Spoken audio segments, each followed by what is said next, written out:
Ini adalah kali terakhir aku merawat Ibu Wati, ibu mertuaku. Aku mencium tangan dan keningnya sebagai salam perpisahan terakhir. Beliau memberiku sebuah kartu ATM usang ketika putriku, Kirana, membutuhkan dana 2 miliar untuk operasi. Aku membawa kartu itu ke bank dan terpaku. Aku adalah wanita yang dipaksa menandatangani surat cerai tanpa mendapatkan sepeser pun. Air mataku tumpah saat aku mencium tangan ibu mertuaku yang lumpuh untuk terakhir kalinya. Wanita tua itu gemetar saat buru-buru menyodorkan sebuah kartu ATM yang sudah usang dan tergores. Ketika putriku sekarat dan membutuhkan 2 miliar, aku membawa kartu itu ke bank untuk mencoba peruntunganku, dan tertegun saat melihat saldo sebesar 15 miliar. Rahasia apa yang tersembunyi di balik warisan yang telah membuat seluruh keluarga suamiku gempar? Malam itu, suasana di rumah 3 lantai di jantung kota Surabaya terasa menyesakan. Hawa panas musim kemarau seolah terperangkap di dalam 4 dinding, berputar-putar di setiap sudut. Aku duduk diam di sofa berwarna abu-abu. Kedua tanganku bertaut di pangkuan, kuku-kukuku menancap dalam kedaging, berusaha mempertahankan sisa-sisa kewarasanku. Di atas meja retak di hadapanku, tergeletak selembar surat perjanjian cerai yang putih bersih. Surat itu terhampar seperti vonis mati bagi pernikahanku yang pahit selama 6 tahun. Duduk di seberangku, Dito menyilangkan kakinya. Ia menyalakan sebatang rokok, mengisapnya dalam-dalam, lalu mengembuskan asap tebal ke arah langit-langit. Wajah pria yang pernah kupanggil suami, yang telah menemaniku melewati suka dan duka, kini kaku, dingin, dan terasa begitu asing. Di sampingnya, di kursi paling empuk di ruang tamu, duduk Laras. Ia mengenakan gaun hamil tipis. Tangannya tak henti-hentinya mengelus perutnya yang kian membesar. Tatapannya penuh cemoohan dan kemenangan. Ia adalah kekasih Dito, orang ketiga yang menghancurkan rumah tangga ini. Dan kini, dengan tanpa malu, ia membawa perut buncitnya ke rumah ini untuk menuntut posisinya. Dito mematikan rokoknya di asbak dan menunjuk kertas-kertas di atas meja. Suaranya yang dingin memecah keheningan. Ia mendesakku untuk segera menandatanganinya agar kami bisa saling membebaskan diri. Tidak ada gunanya mempertahankan jika perasaan sudah pudar, katanya. Ia bilang Laras sedang mengandung seorang putra yang akan meneruskan garis keturunan mereka, dan ia tidak bisa membiarkannya menderita dalam persembunyian. Setiap kata terasa seperti pisau tak kasat mata yang mengiris hatiku. Aku telah menghabiskan 6 tahun masa mudaku di rumah ini. Aku bekerja keras setiap hari untuk menafkahi keluarga suamiku. Pada akhirnya, yang kudapatkan hanyalah ketidakadilan yang luar biasa. Aku melirik surat cerai itu. Pada bagian pembagian harta, Dito sudah menulis tidak ada harta gonogini. Kedua belah pihak sepakat untuk tidak meminta keputusan pengadilan untuk anak. Dia dengan jelas menulis bahwa putri mereka, Kirana, akan diserahkan kepada ibu untuk diasuh secara langsung dan ayah tidak memiliki kewajiban untuk memberikan tunjangan apapun. Sebuah kontrak kemiskinan sempurna yang dengan kejam ia sodorkan untukku dan putriku. Aku menelan ludah pahit dan dengan tenang bertanya padanya. Apakah rumah yang kita tinggali, perabotan mahal yang kuangsur dengan susah payah, dan seluruh masa mudaku akan menjadi sia-sia? Tanyaku, apakah ia masih memiliki nurani sebagai seorang ayah, untuk lari dari tanggung jawab membesarkan anaknya sendiri? Dito menyeringai. Tanpa malu ia menjawab bahwa tanah ini adalah warisan dari leluhurnya. Sertifikatnya atas nama ibunya, jadi aku tidak punya hak untuk meminta bagian. Mengenai pakaianku dan beberapa barang kecil lainnya, ia mengizinkanku membawanya semua. Mengenai anak, ia dengan dingin berkata, karena kamu yang melahirkannya, kamu yang membesarkannya. Keluarga kami hanya butuh pewaris laki-laki, bukan anak perempuan yang tidak berguna. Mendengar kata-kata penuh kejahatan itu, aku tidak ingin menangis lagi. Rasa sakit itu telah membeku, berubah menjadi penghinaan yang mendalam. Saat itu, Laras menyela dengan suara melengking. Ia mengelus perutnya, berpura-pura menasihatiku untuk bijaksana dan segera pergi. Seorang wanita yang tidak bisa memberikan pewaris laki-laki untuk suaminya harus menerima nasibnya dan tidak berusaha bertahan untuk menyusahkan semua orang, katanya. Ia bahkan tanpa malu menyuruhku untuk membereskan barang-barangku dengan rapi dan tidak meninggalkan nasib buruk yang bisa memengaruhi putra emasnya di dalam kandungan. Amarah naik ke kepalaku. Aku menatap lurus ke arah selingkuhan tak tahu malu itu. Setiap kataku ucapkan dengan penekanan. Seorang pengkhianat yang membuang istri dan anaknya saat sedang dalam kesulitan, bagaimana dia memperlakukanku sekarang, begitulah yang akan kau terima di masa depan. Hukum karma tidak pernah salah dan Tuhan tidak tidur. Mendengar itu, Dito langsung berdiri, menunjuk jarinya ke arahku dan berteriak. Ia melarangku mengutuk putranya dan memaksaku untuk segera menandatangani jika aku tidak ingin diusir secara paksa. Aku menarik napas dalam-dalam, menenangkan diriku. Pernikahan busuk seperti ini hanya akan menghancurkan hidupku dan masa depan putriku. Aku mengambil pulpen di sebelah kertas. Gagang pulpen itu terasa dingin. Dengan segenap kekuatan dan kebencian, aku membubuhkan tanda tanganku di atas kertas putih itu. Setelah menandatangani, aku melemparkan pulpen itu ke meja, dan dengan kepala tegak menatap pasangan yang gembira atas kemenangan mereka. Hidupku mulai saat ini secara resmi akan memulai babak baru. Meskipun banyak cobaan di masa depan, aku akan hidup dengan kepala tegak, dan tidak akan pernah lagi merendahkan diri. Begitu aku meletakkan pulpen, Siska, kakak perempuan suamiku, masuk. Ia makan kuaci sambil berjalan, dan dengan acuh tak acuh meludahkan kulitnya di lantai keramik yang telah kupel susah payah semalam. Riasan tebal di wajahnya menunjukkan kepuasan yang luar biasa. Siska duduk di sebelah Dito, menatapku dari atas ke bawah dengan tatapan tajam. Ia mencibir dan berbicara dengan nada melengking penuh penghinaan.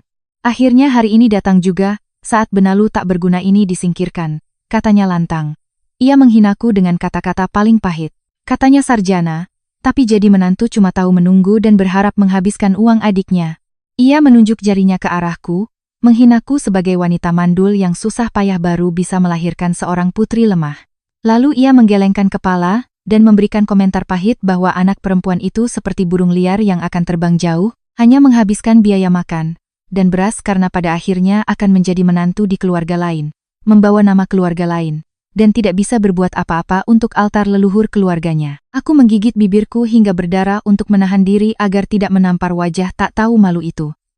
Kesabaranku selama 6 tahun terakhir telah memupuk ketidaksopanan dan kurang ajarnya orang-orang ini. Aku berdiri tegak, menatap lurus ke arah Siska dan menjawab dengan tegas. Aku mengingatkannya siapa yang selama bertahun-tahun bangun pagi-pagi, untuk menyiapkan makan dan minum untuk seluruh rumah ini. Siapa yang melayani ibunya yang terbaring di tempat tidur selama bertahun-tahun, sementara dia, anak perempuan kandungnya, hanya berkunjung sebulan sekali, dan mencari alasan untuk segera pergi karena takut kotor. Aku juga mengingatkannya untuk bercermin. Mbak juga seorang wanita, seorang anak perempuan, dan mengucapkan kata-kata yang merendahkan wanita. Apa Mbak tidak takut karma? Siska membanting sisa kuaci di meja, berdiri, dan hendak menyerangku.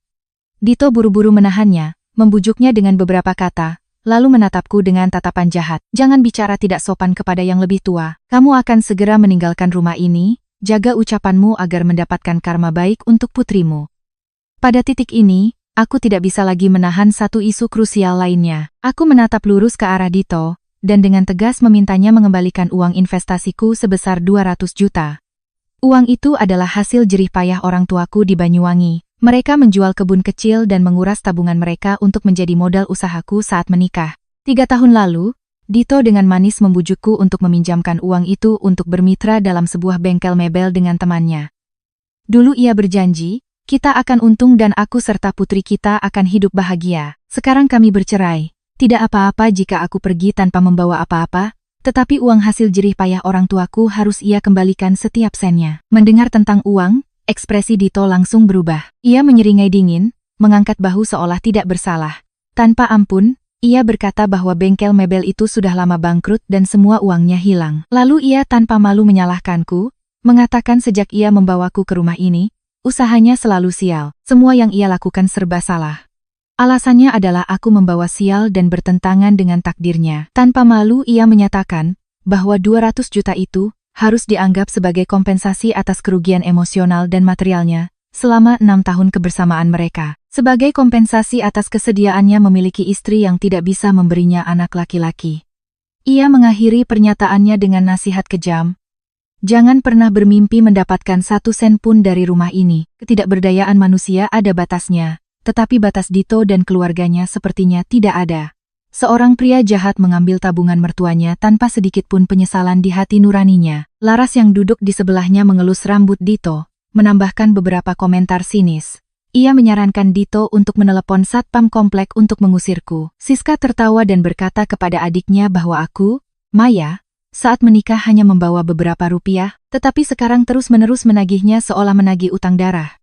Aku menarik napas dalam-dalam, merasakan hawa dingin merayap di tulang punggungku. Berdebat dengan sekawanan serigala lapar hanya akan menurunkan martabatku.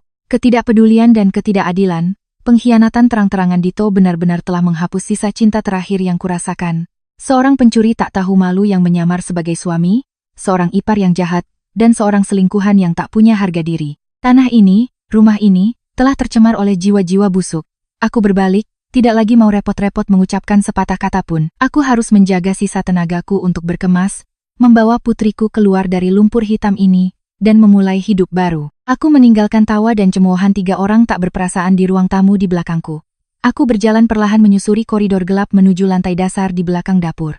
Di sana ada sebuah kamar kecil yang gelap, dindingnya berjamur dan udaranya selalu berbau aneh yang sulit diendus.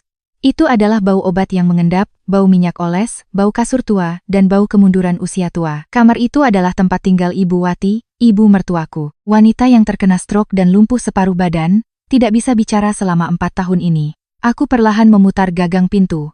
Engsel tua itu berderit di ruang yang sunyi.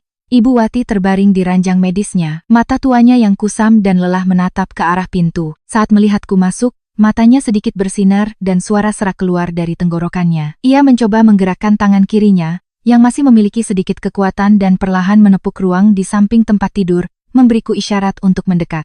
Melihat wujudnya yang kurus dan sengsara, hidungku terasa perih dan air mata siap keluar. Tapi aku buru-buru menggigit bibir untuk menahannya. Aku pergi ke kamar mandi, mengambil baskom plastik tua, mengambil sedikit air hangat, menambahkan beberapa tetes minyak telon, dan merendam handuk lembut di dalamnya. Aku memeras handuk itu dan membawa baskom air ke samping tempat tidurnya. Selama 4 tahun, dari membersihkan kotorannya, mengganti popok, menyeka badan, mencuci pakaian, hingga menyuapinya setiap sendok bubur, semua aku yang urus. Dito, anak sulungnya, selalu beralasan sibuk dengan bisnis sehingga jarang masuk ke kamar ibunya lebih dari 5 menit. Siska, anak perempuan kandungnya, bahkan lebih buruk. Setiap kali mampir, ia hanya berdiri di luar pintu, mengenakan masker, menutupi hidung dan mulutnya, dan mengeluh bahwa aku tidak membersihkan dengan benar sehingga rumah menjadi bau. Di rumah ini, satu-satunya yang menganggap Ibu Wati sebagai manusia yang pantas dihormati dan dicintai adalah aku dan Kirana. Aku duduk di tepi tempat tidur, dengan hati-hati membuka setiap kancing bajunya dan menggunakan handuk hangat untuk perlahan menyeka wajahnya yang keriput, lehernya yang pucat, hingga lengannya yang kurus tinggal kulit dan tulang. Setiap kali aku menyeka, air mataku terus jatuh tanpa suara. Setiap tetes hangat jatuh di tangannya yang dingin saat aku menyekanya.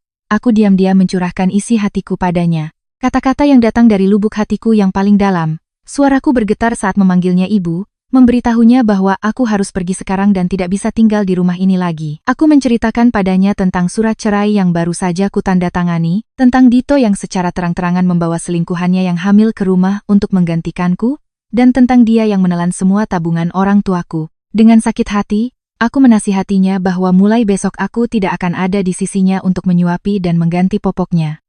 Ia harus mencoba makan dan minum sendiri. Jika sakit atau gatal, cobalah mengetuk tepi tempat tidur untuk memanggil orang lain. Aku menasihatinya untuk menyayangi tubuhnya yang lemah dan tua, karena tidak ada satupun dari anak-anaknya yang memiliki kesabaran untuk merawatnya seperti yang telah kulakukan. Mendengar kata-kataku, air mata keruh Ibu Wati mengalir deras di pipinya yang kempot. Ia menangis tanpa suara, wajahnya berkerut karena sakit dan ketidakberdayaan. Ia mengeluarkan suara serak dari tenggorokannya.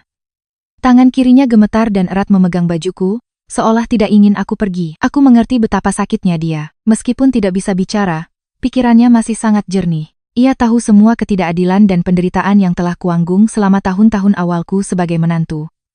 Saat ia masih kuat, dialah yang selalu membelaku setiap kali Dito menindasku atau Siska mempersulitku. Hubungan kami sebagai mertua dan menantu telah melampaui ikatan darah, menjadi pemahaman dan belas kasihan antara dua wanita yang sama-sama pernah mengalami menjadi menantu. Setelah menyekanya, aku dengan hati-hati mengenakan kembali baju bersih padanya, dan merapikan rambut putihnya. Aku menyelimutinya dengan selimut tipis hingga dadanya dan kemudian mundur selangkah.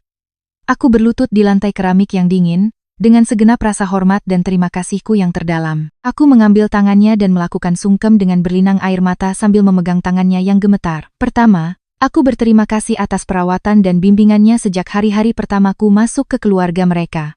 Kedua, aku berterima kasih atas saat-saat ia melindungi aku dan putriku dari cobaan keluarga. Ketiga dan terakhir, aku meminta maaf karena sebagai menantu, hubungan kami terputus, dan aku tidak bisa lagi merawatnya di hari tuanya. Setelah bersujud, aku mendongak, memaksakan senyum pahit, dan dengan tangis mengucapkan selamat tinggal padanya. Untuk terakhir kalinya, melihatku berlutut di lantai, Ibu Wati sangat terkejut. Dadanya naik turun dengan cepat dan napasnya menjadi sesak. Ia mengerahkan seluruh kekuatannya sebagai pasien lumpuh untuk mencoba mengangkat separuh tubuhnya dari kasur. Tangan kirinya, satu-satunya yang bisa digerakkan, gemetar meraih sesuatu. Jari-jarinya yang kurus merogoh ke bawah bantalnya yang sudah menguning. Ia merogoh-rogoh cukup lama, hingga berhasil mengeluarkan sebuah benda kecil yang terbungkus rapat dalam sapu tangan tua yang pudar. Ibu Wati melambai padaku untuk mendekat dengan panik dan tergesa-gesa. Aku segera berdiri. Aku berjalan mendekat dan memeluk bahunya yang kurus untuk menenangkannya. Ia memegang tanganku dan mengerahkan seluruh kekuatannya untuk menyelipkan bungkusan sapu tangan itu ke tengah telapak tanganku. Lalu ia dengan kuat meletakkan kedua tangannya di atas tanganku, seolah takut aku akan menolaknya. Kain sapu tangan itu terbuka, memperlihatkan sebuah kartu ATM tua di dalamnya. Plastik luarnya banyak goresan, membuktikan bahwa kartu itu sudah lama disimpan. Aku tertegun melihat kartu itu, belum mengerti apa yang terjadi ketika Ibu Wati dengan kuat mendorong dadaku. Matanya melotot dan ia berulang kali melambai. Menunjuk ke pintu kamar, lalu menunjuk ke tas Kirana yang ada di sudut. Ia mengeluarkan suara serak. Aku menatap matanya yang memohon dan ketakutan dan segera mengerti maksudnya. Ia mendesakku untuk segera menyimpan kartu ini dengan hati-hati, segera memeluk putriku, dan meninggalkan rumah ini sebelum Dito dan yang lainnya mengetahuinya. Ia takut jika mereka tahu ia memberiku sesuatu, mereka akan membuat keributan, menyakitinya, dan merampasnya. Kekhawatiran mendalam ibu tua itu untuk menantunya yang terbuang terasa seperti meremas jantungku. Aku tahu Ibu Wati tidak punya pensiun. Tabungan kecilnya dari hasil menjual sayuran di pasar dulu mungkin sudah habis di hari-hari awal pengobatannya. Kartu ini mungkin hanya berisi beberapa juta rupiah yang ia kumpulkan dengan susah payah, disembunyikan dari anak-anaknya untuk bekal di hari tuanya. Namun sekarang ia tidak ragu untuk memberikan harta terakhirnya kepadaku dan putriku sebagai ongkos jalan. Aku memegang erat kartu itu di tanganku, menempelkannya ke dadaku, dan berulang kali mengangguk sambil menangis. Aku membisikkan janji teguh padanya bahwa aku akan membawa Kirana jauh, dan membesarkannya dengan baik. Istirahatlah dengan tenang, Bu. Mendengarku, mata Ibu Wati perlahan melembut. Ia melepaskan tanganku, bersandar lelah di bantal, dan perlahan menutup matanya, untuk menyembunyikan air matanya yang hangat. Aku berbalik, menyampirkan tas lusuh di bahuku, menggandeng tangan Kirana, putri kecilku yang berusia 5 tahun yang menatap dengan polos sambil memegang boneka beruang tuanya. Kirana bertanya dengan mata besarnya, "Kita mau kemana, Bu? Kenapa tidak menunggu ayah pulang untuk makan?" Aku menahan isak tangisku, mengelus kepala putriku dan berkata, "Kita akan pulang ke rumah kakek dan nenek." Beberapa saat kemudian, aku membawa anak itu keluar dari kamar gelap, melewati ruang tamu. Dito dan selingkuhannya masih berpelukan di sofa, tertawa dan berencana membeli perlengkapan bayi. Siska sedang menelepon dengan keras, menyombongkan diri kepada teman-temannya tentang pengusiran menantu jahatnya. Tidak ada yang repot-repot melirik kami, aku dan anakku. Tidak ada yang repot-repot mengucapkan selamat tinggal pada anak kecil itu. Ketidakpedulian dingin dari kerabat membuatku menggigil dan muak. Aku membawa putriku keluar dari gerbang. Pagar berkarat itu tertutup di belakang kami dengan suara keras, mengakhiri hari-hari memalukan kami sebagai menantu keluarga Prakoso. Menempuh perjalanan di tengah keramaian orang di jalan, aku membawa putriku naik bus kota tua, bergoyang di jalanan yang bising untuk kembali ke kompleks rusun anggrek tempat orang tuaku tinggal. Ketika pintu kayu reot apartemen kami di lantai 4 terbuka, aku melihat rambut putih dan wajah lelah orang tuaku, dan semua kesedihan yang telah lama kutahan meledak. Aku memeluk ibuku dan menangis terseduh-seduh seperti anak kecil. Ibuku mengelus bahuku yang gemetar, ikut menangis, dan berkata, "Pulanglah, nak, biar kita makan garam pun, asalkan bersama. Kita akan saling membantu dan tidak takut pada siapapun." Pelukan hangat keluargaku menyelamatkan sisa harapanku pada kemanusiaan dalam kehidupan yang kejam ini. Setelah meninggalkan rumah neraka itu, hidupku, putriku, ibuku, dan ayahku menjadi sulit, tetapi sangat damai. Kompleks apartemen tua tempat orang tuaku tinggal dibangun beberapa dekade yang lalu. Dindingnya mengelupas dan lumut hijau menyelimuti koridor. Ruangnya sempit dan serba kekurangan. Suara bising dari tetangga terdengar jelas. Tetapi di rumah kecil yang tidak lebih dari 40 meter persegi ini, selalu ada tawa riang Kirana dan perhatian cermat orang tuaku padaku. Aku dengan cepat memulihkan diri, menitipkan putriku pada orang tuaku untuk dirawat, dan melamar pekerjaan sebagai pramusaji di sebuah restoran 5 km dari rumah. Meskipun gajinya kecil, dan aku harus bekerja keras dari pagi hingga malam mencuci tumpukan piring kotor, tetapi setiap malam saat pulang dan melihat putriku memelukku dan dengan riang memanggil ibu, semua kelelahanku hilang. Namun, sepertinya Tuhan belum selesai menguji nasib seorang wanita yang telah mengalami banyak kepahitan. Sebuah tragedi terjadi pada suatu sore hari Minggu yang hujan deras, hampir 2 bulan setelah perceraianku.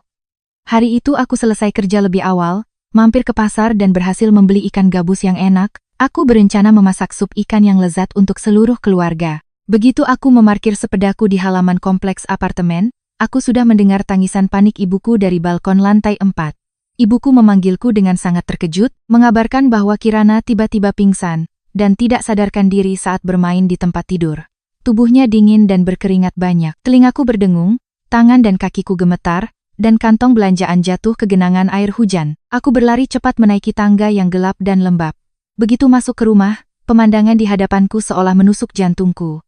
Kirana terbaring lemas di lengan gemetar ayahku. Bibirnya pucat tanpa darah, matanya tertutup, dan napasnya sangat lemah. Di seluruh lengan dan kaki anak itu ada memar-memar aneh yang tidak pernah kuperhatikan sebelumnya. Tanpa ragu, aku cepat-cepat membungkus anak itu dengan selimut tipis, berlari keluar, menembus hujan, dan menyetop taksi untuk langsung menuju RSUD Harapan Bangsa. Di jalan, aku terus memeluk erat putriku, menggosok tangan dan kakinya, dan diam-diam berdoa, semoga Tuhan membimbing anak tak berdosa ini agar selamat. Waktu yang berlalu di taksi terasa seperti berabad-abad. Ketika mobil berhenti di depan ruang gawat darurat, aku menggendong anak itu dan berlari masuk, menangis dan meminta bantuan dokter.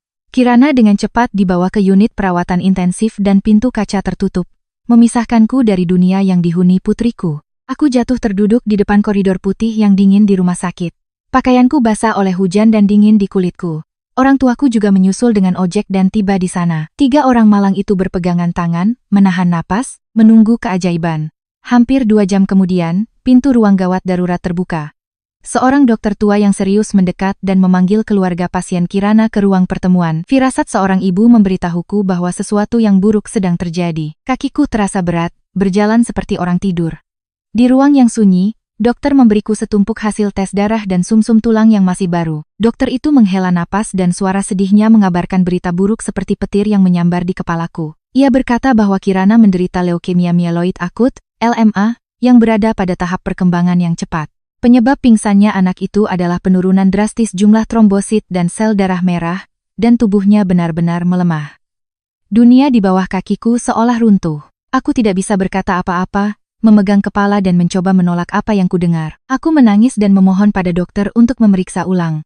Putriku selalu sehat dan baik, bagaimana ia bisa menderita penyakit yang begitu menakutkan? Dokter dengan sedih menjelaskan penyakit itu secara rinci dan meminta keluarga untuk tenang agar segera membuat rencana pengobatan untuk menyelamatkan nyawa anak itu. Satu-satunya cara yang paling efektif dan terbaik saat ini adalah kemoterapi intensif untuk menekan sel kanker, dan kemudian dengan cepat melakukan transplantasi sumsum tulang. Tetapi yang membuatku jatuh ke dalam jurang keputusasaan yang paling dalam adalah biaya yang disebutkan dokter. Total biaya untuk kemoterapi dan obat-obatan yang tidak ditanggung asuransi, ditambah persiapan untuk transplantasi sumsum tulang yang rumit, bisa mencapai lebih dari 2 miliar, sebuah jumlah yang sangat besar. Sebuah kekayaan di luar imajinasi bagi seorang ibu tunggal yang mencuci piring untuk disewa, menanggung 2 orang tua lanjut usia, dan tubuh yang tidak memiliki apa-apa setelah meninggalkan rumah suaminya.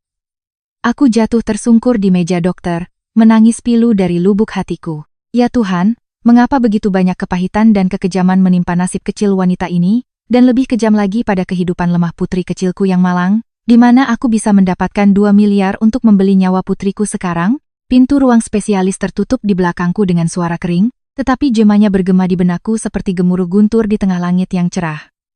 Aku berjalan menyusuri koridor rumah sakit yang panjang dan dingin. Kakiku terasa berat seolah digantungi timah dan pikiranku benar-benar kosong. Bau antiseptik khas rumah sakit menusuk hidungku, bercampur dengan bau jamur dari hujan yang terus-menerus di luar, menciptakan perasaan yang menyesakan. Aku tidak tahu bagaimana aku bisa sampai di kamar pasien Kirana. Aku hanya tahu bahwa ketika aku melihat tubuh kecil putriku tenggelam dalam tidur lelah dengan banyak selang di lengannya, tiba-tiba lututku lemas. Aku jatuh di deretan kursi plastik biru dingin yang diletakkan di samping dinding. Dengan gemetar aku merogoh sakuku dan mengeluarkan ponselku yang retak. Jariku tanpa nyawa bergerak di layar yang pecah, membuka aplikasi perbankan untuk memeriksa saldo. Angka merah jelas muncul di layar yang pecah, menunjukkan bahwa akun itu hanya memiliki 315.000. Itulah semua sisa hartaku setelah 2 bulan bekerja. Aku menghemat setiap makanan murah untuk membeli susu untuk putriku. 315.000, dibandingkan dengan 2 miliar yang diminta dokter, seperti sebutir pasir, yang dilemparkan ke laut dalam. Ketidakberdayaan yang luar biasa muncul dan mencekik hatiku. Aku menutupi wajahku dengan tangan dan air mata pun mengalir deras membasahi tanganku. Isak tangis tertahan di tenggorokan karena takut mengganggu pasien di sekitar. Saat itu, dari ujung koridor muncullah sosok kurus ayah dan ibuku. Kedua orang tua itu berlari menembus hujan untuk sampai di sini, dan pakaian mereka masih basah. Ayahku mengenakan jas hujan plastik tipis yang sudah usang, memegang sebuah tas kain coklat tua, berjalan gemetar karena dingin dan khawatir. Ibuku berambut acak-acakan, menempel di pelipisnya. Matanya merah dan bengkak, mungkin sudah menangis habis-habisan di jalan.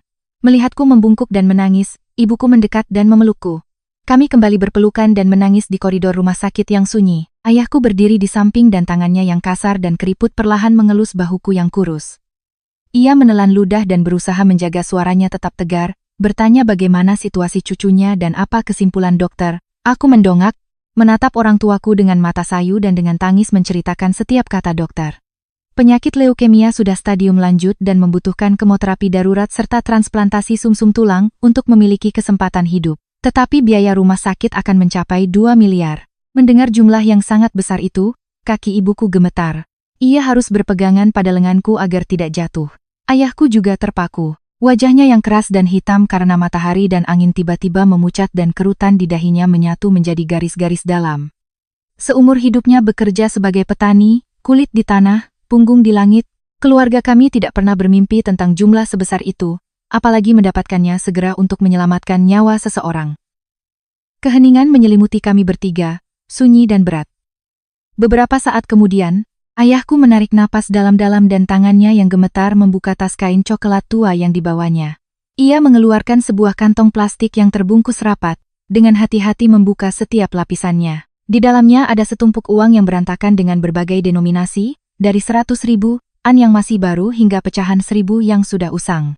Ayahku dengan tegas menempelkan tumpukan uang itu di tanganku dan matanya yang tegar menatap lurus ke mataku. Suaranya yang serak berbicara dengan lantang. Ia menyuruhku untuk menerima uang ini untuk membayar sementara uang muka rumah sakit untuk Kirana. Ia menceritakan bahwa begitu mendengar kabar cucunya harus dirawat di rumah sakit pusat, ia mengira penyakitnya parah. Jadi ia dan ibuku segera bersepeda ke bank untuk menarik semua sisa tabungan hari tua mereka. Buku tabungan itu hanya berisi 15 juta yang mereka kumpulkan dengan susah payah selama beberapa dekade untuk bekal jika mereka sakit dan tidak mengganggu anak-anak mereka. Setelah menarik uang, ayah dan ibuku berlari menembus hujan, mengetuk setiap pintu rumah kerabat mereka. Mereka meminjam dari saudara-saudara mereka dan kerabat lainnya. Setiap orang memberi sedikit, yang punya meminjamkan 5 atau 10 juta, yang miskin memaksakan diri, memberi beberapa ratus ribu. Dikumpulkan dari semua tempat, totalnya mencapai 10 juta. Melihat tumpukan uang yang penuh dengan cinta dan pengorbanan orang tuaku, hatiku sakit.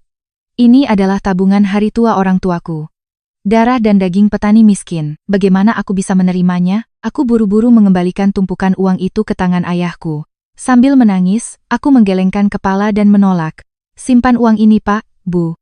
Jika kalian sakit, apa yang akan kalian gunakan? Sebagai anak, aku belum pernah berbuat apa-apa untuk membalas mereka, tetapi aku sudah membebani mereka dengan utang sebesar ini. Aku tidak pantas menjadi manusia. Tetapi ibuku segera mendorong tanganku, membentakku sambil menangis. Uang adalah benda mati, hidup dan mati yang penting. Nyawa cucu ibu adalah yang paling berharga. Ia bahkan dengan tegas mengatakan jika uang ini tidak cukup, besok ia akan menelepon calo tanah untuk menjual apartemen tua itu.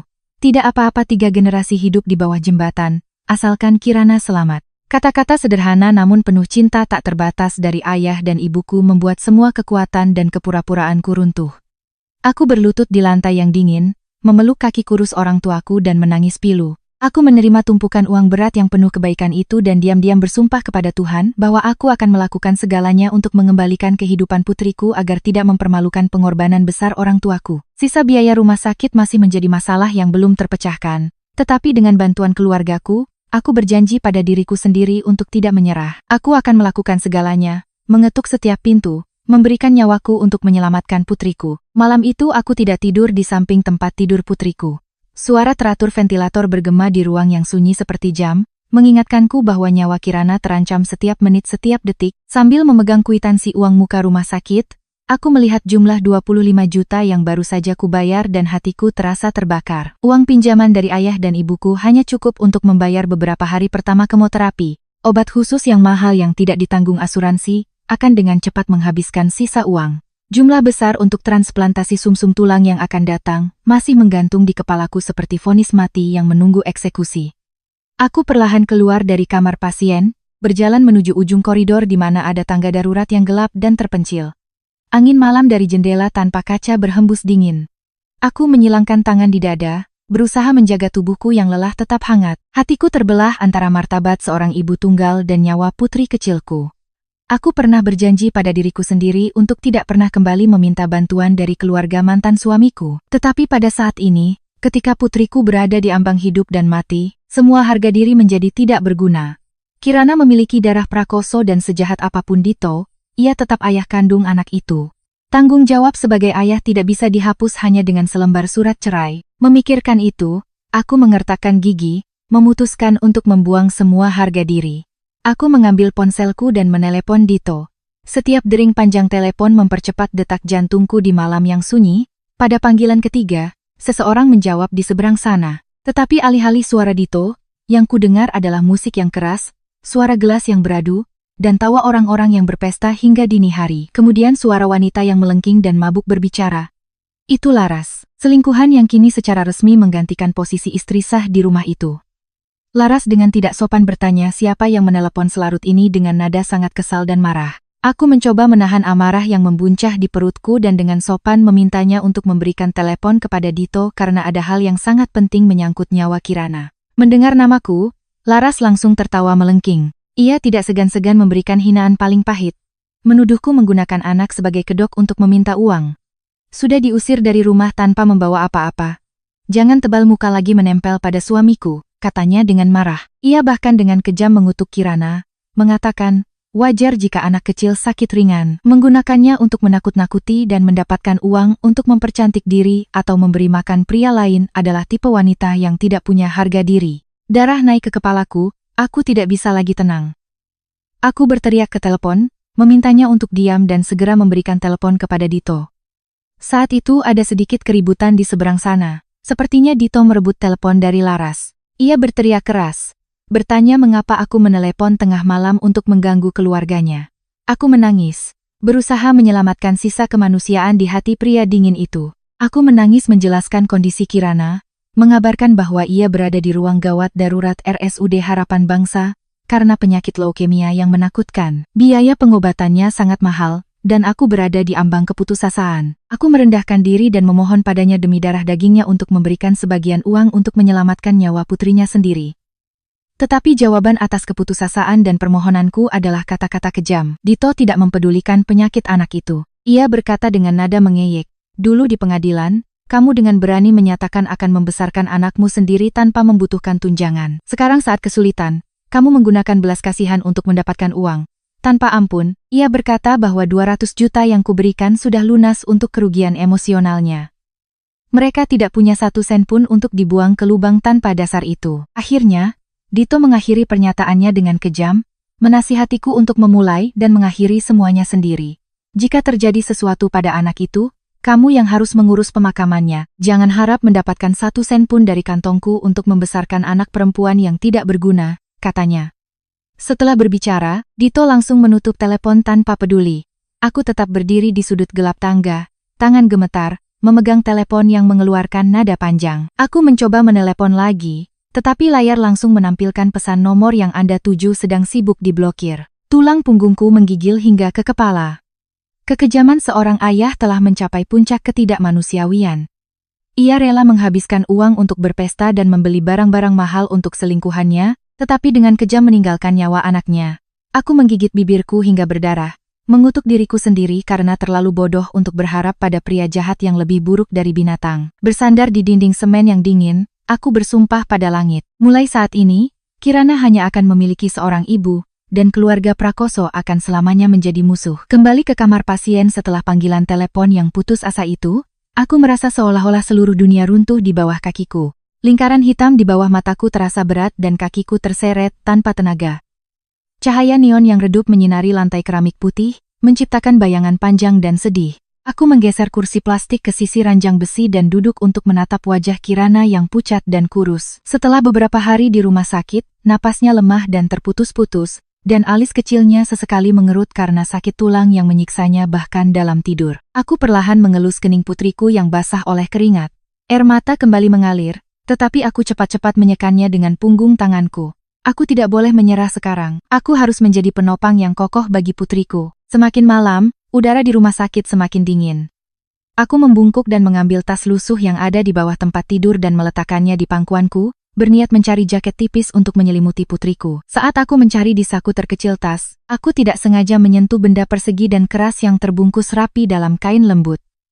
Aku mengambil benda itu di bawah cahaya redup lampu samping tempat tidur, menyadari bahwa itu adalah sapu tangan tua yang pudar. Setiap lipatan sapu tangan itu segera mengembalikan ingatanku pada hari aku meninggalkan rumah neraka itu. Itu adalah satu-satunya kenang-kenangan yang diberikan oleh ibu mertuaku, Ibu Wati, dengan sisa kekuatannya sebelum kami berpisah. Aku dengan hati-hati membuka setiap lapisan sapu tangan, memperlihatkan kartu ATM yang sudah dikenal dengan goresan dan plastik yang mengelupas di tepinya. Memegang kartu itu di tanganku, hatiku dipenuhi kesedihan yang tak terlukiskan. Gambaran Ibu Wati yang lumpuh separuh badan, menangis tanpa suara, matanya yang melotot melambai, mendesakku untuk memeluk putriku dan melarikan diri dari anak-anaknya yang kejam kembali muncul dengan jelas. Selama 2 bulan, cobaan uang dan penyakit putriku telah mengalihkan pikiranku dari keberadaan kartu ini.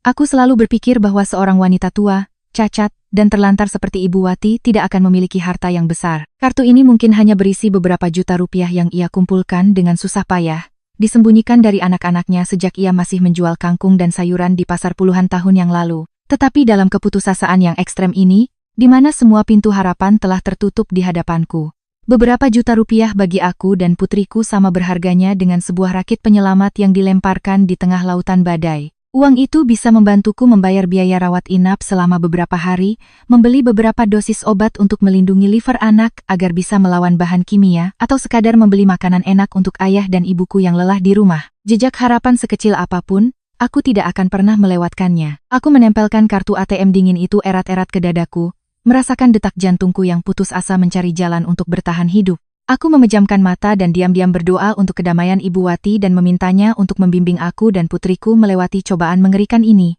kebaikan dan cinta sejatinya kepada cucunya. Aku katakan pada diriku sendiri, besok pagi begitu bank buka, aku akan menitipkan Kirana pada seorang perawat yang kukenal untuk diawasi sebentar, lalu berlari ke cabang bank terdekat untuk memeriksanya.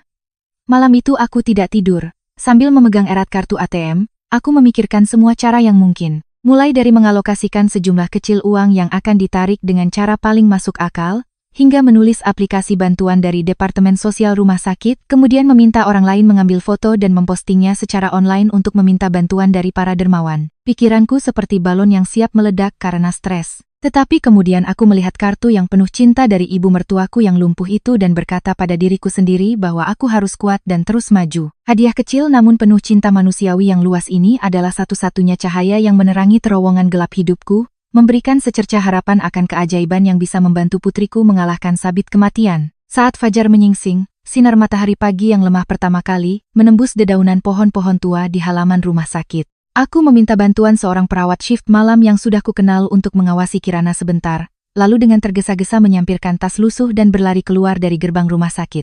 Aku mengabaikan perut laparku yang berbunyi keroncongan, karena belum makan apapun sejak kemarin sore. Aku berjalan membungkuk di jalan yang sibuk, mencari cabang bank Sentosa yang mengeluarkan kartu itu. Setelah berjalan sekitar 20 menit di bawah terik matahari pagi, akhirnya aku melihat papan nama bank berwarna biru yang familiar, mencolok di tengah persimpangan besar. Pintu kaca otomatis terbuka dan udara dingin dari sistem pendingin udara sentral meniup wajahku, membuatku merinding. Interior cabang bank itu besar, mewah, dan bersih tanpa debu. Lantai keramik yang mengkilap memantulkan lampu gantung yang terang. Deretan sofa kulit empuk untuk pelanggan berjajar rapi. Kemewahan itu sangat kontras dengan penampilanku yang menyedihkan. Saat itu aku mengenakan piyama murah yang kusut dengan noda dari saat membawa makanan di restoran. Rambutku acak-acakan, diikat cepat dengan karet gelang longgar. Wajahku pucat tanpa riasan, dan mataku memiliki lingkaran hitam yang dalam karena kurang tidur parah. Di bawah kakiku ada sandal jepit tua dengan sol tipis yang mengeluarkan suara aneh di tempat mewah itu. Aku ragu-ragu mendekati loket nomor 3, tempat seorang pegawai wanita sedang mengetik di komputer. Ia mengenakan kemeja seragam putih bersih, dasi biru, dan wajahnya dirias dengan hati-hati. Ketika melihatku mendekat, pegawai itu berhenti dan menatapku dari atas ke bawah dengan matanya yang bereyeliner hitam, dan seringai angkuh dengan cepat melintas di wajahnya. Sambutan hangat yang biasanya ada digantikan oleh penilaian yang dingin dan acuh tak acuh. Ia mengetuk-ngetukkan kuku merahnya di meja kaca dan berbicara tanpa emosi, dengan tegas memintaku untuk menunjukkan KTP dan kartu ATM-ku. Dengan gemetar, aku mengambil kartu tua yang tergores dari saku bajuku bersama dengan KTP-ku, dan meletakkannya di atas meja. Aku dengan ragu-ragu berkata bahwa aku ingin memeriksa saldo dan menarik semua uang di kartu ini untuk membayar biaya rumah sakit darurat putriku. Teller itu mengambil kartu itu dan memeriksanya dengan cemuh pada penampilannya yang tua, lalu memasukkannya ke pembaca kartu. Ia menunjuk ke keypad kecil di depanku dan memintaku memasukkan kata sandi. Tanganku melayang di udara, jari-jariku membeku. Kata sandi, aku mati kutu saat menyadari sebuah fakta fatal. Ibu mertuaku memberiku kartu itu dalam keadaan sangat terkejut, ia tidak bisa bicara. Bagaimana ia bisa memberitahuku kata sandinya? Keringat dingin mengalir di dahiku. Aku dengan bingung menjelaskan kepada pegawai itu bahwa kartu ini diberikan oleh ibu mertuaku. Beliau lumpuh dan tidak bisa keluar, jadi saya tidak tahu kata sandinya. Saya harap pihak bank bisa memahami dan membantu saya. Mendengar penjelasanku, sikap pegawai itu langsung berubah menjadi tajam dan kritis. Ia mendorong kartu itu kembali ke arahku dan dengan keras mengatakan bahwa peraturan bank sangat ketat dan tidak ada yang bisa membantu tanpa kata sandi. Ia bahkan menambahkan komentar sinis. Seolah penampilanku yang kurus sama dengan pencuri yang mendapatkan kartu orang lain dan menarik uang secara diam-diam. Ia mengancamku bahwa jika aku salah memasukkan kata sandi lebih dari 3 kali, sistem akan secara otomatis menelan kartu dan membekukan akun secara permanen. Pulang saja dan bawa pemiliknya sendiri sebelum kita bicara, katanya. Ancaman pegawai bank itu seperti air dingin yang disiramkan ke secercah harapan yang baru saja bersinar di hatiku. Jika kartu itu tertelan, aku akan kehilangan uang yang bisa menyelamatkan nyawa putriku. Aku menarik napas dalam-dalam, memejamkan mata erat-erat, berusaha mencari di ingatanku semua detail yang berhubungan dengan ibu mertuaku. Ibu Wati adalah seorang wanita jujur dan buta huruf dari desa. Ia pasti tidak akan mengatur kata sandi yang rumit. Kata sandi biasanya adalah angka-angka yang memiliki makna paling penting dalam hidup si pemilik. Jadi itu tidak mungkin tanggal lahir Dito, karena ia sudah lama sangat kecewa dengan putranya yang merusak itu. Juga tidak mungkin tanggal lahir Siska, putri yang tidak tahu berterima kasih yang selalu mengeluh ibunya bau. Di lubuk hati wanita cacat itu, orang yang paling ia cintai dan paling dekat dengannya di tahun-tahun terakhirnya hanyalah Kirana, cucu baik hati yang setiap hari memijat tangan dan kaki neneknya, dan menyuapinya setiap sendok air sementara ayah dan bibinya mengabaikannya. Sebuah cahaya melintas di benakku. Aku membuka mata lebar-lebar dan memutuskan untuk bertaruh. Tanganku yang gemetar meraih kipat dengan segenap hati dan harapan. Aku perlahan menekan setiap tombol sesuai dengan tanggal lahir Kirana. 6 digit baru saja masuk. Aku menahan napas, menunggu bunyi bip fatal dari sistem komputer, dan keringat dingin mengalir di tulang punggungku. 1 detik, 2 detik, 3 detik berlalu seperti berabad-abad. Suara yang berasal dari komputer teller itu seperti bor tak terlihat yang menggali jauh ke dalam dadaku. Aku memejamkan mata erat-erat, menyilangkan tangan, dan berpegangan erat di bawah meja, berdoa kepada Tuhan dan Nenek Kirana agar angka-angka itu benar. Tiba-tiba, sebuah bunyi bip yang jernih bergema dari sistem, menandakan bahwa kata sandi berhasil dimasukkan. Aku menghela napas lega, merasa seolah-olah batu 1000 kilogram telah diangkat dari dadaku. Aku mendongak, dan hal yang mengejutkan mulai terjadi di hadapanku. Teller yang tadinya berekspresi dingin dan angkuh, tiba-tiba matanya membelalak seperti 2 tutup botol. Ia menempelkan matanya ke layar komputer. Alisnya mengerut, lalu mengendur lagi, dan mulutnya ternganga, tidak bisa berkata-kata. Jari-jarinya yang dicat merah bergerak cepat di atas keyboard, terus mengklik seolah untuk mengonfirmasi informasi yang ditampilkan sistem. Wajahnya berubah dari pucat menjadi merah karena bingung dan kaget. Kesombongan dan penindasannya yang dulu telah hilang, digantikan oleh ketergesa-gesaan dan ketakutan yang belum pernah ia rasakan. Ia buru-buru berdiri, dengan gemetar membungkuk dan meminta maaf padaku, mengatakan untuk menunggu sebentar. Ia harus segera melaporkan kasus ini kepada atasannya. Sebelum aku sempat bereaksi, pegawai itu berlari ke ujung koridor di mana ada pintu kaca dengan tulisan manajer cabang. Aku duduk terpaku di kursi tamu, dengan kecemasan yang luar biasa di hatiku. Berapa sebenarnya jumlah uang di kartu ibu mertuaku yang membuat pegawai bank itu begitu gugup seolah melihat hantu? Mungkinkah jumlahnya terlalu kecil, tidak cukup untuk batas transaksi, atau akun itu diblokir karena beberapa kesalahan? Ratusan pertanyaan berputar di benakku, memperburuk perutku yang lapar. Kurang dari 2 menit kemudian, dari pintu kantor manajer, seorang pria parubaya yang mengenakan setelan abu-abu gelap yang elegan dengan penampilan yang sangat terhormat bergegas keluar. Di belakangnya adalah teller tadi dengan wajah tertunduk. Pria itu adalah Bapak Hartono, kepala cabang bank ini. Ia berjalan panjang menuju loket nomor 3. Mata tajamnya berhenti padaku, Mengabaikan penampilanku yang acak-acakan dan kotor, Bapak Hartono tersenyum sangat hangat dan sopan. Ia membungkuk untuk menyapaku dengan cara yang paling hormat, berbicara dengan perlahan. Ia memperkenalkan dirinya sebagai manajer cabang dan secara pribadi menawarkan agar aku pindah ke ruang tunggu VIP di dalam untuk membahas secara rinci akun yang sangat langka ini, karena keramaian di loket di luar lobi tidak dapat menjamin kerahasiaan mutlak bagi pelanggan. Aku mengangguk linglung, berdiri, dan mengikuti arahan Bapak Hartono ke ruang mewah dengan karpet merah, AC yang senyap, sofa kulit asli, serta teh, dan kue-kue mahal yang sudah disiapkan di atas meja. Ketika pintu ruang VIP tertutup, benar-benar terisolasi dari dunia luar, Bapak Hartono mempersilakanku duduk dan secara pribadi menuangkan teh hangat untukku. Ia perlahan membuka folder tebal dokumen yang baru saja dicetak dari sistem dan perlahan mendorongnya ke hadapanku. Dengan suara yang dalam dan jelas, ia mengumumkan sebuah berita yang membalikkan seluruh dunia di sekitarku. Saldo saat ini di kartu ATM tua ini bukanlah beberapa juta rupiah seperti yang kukira, melainkan jumlah yang sangat besar, yaitu 15 miliar.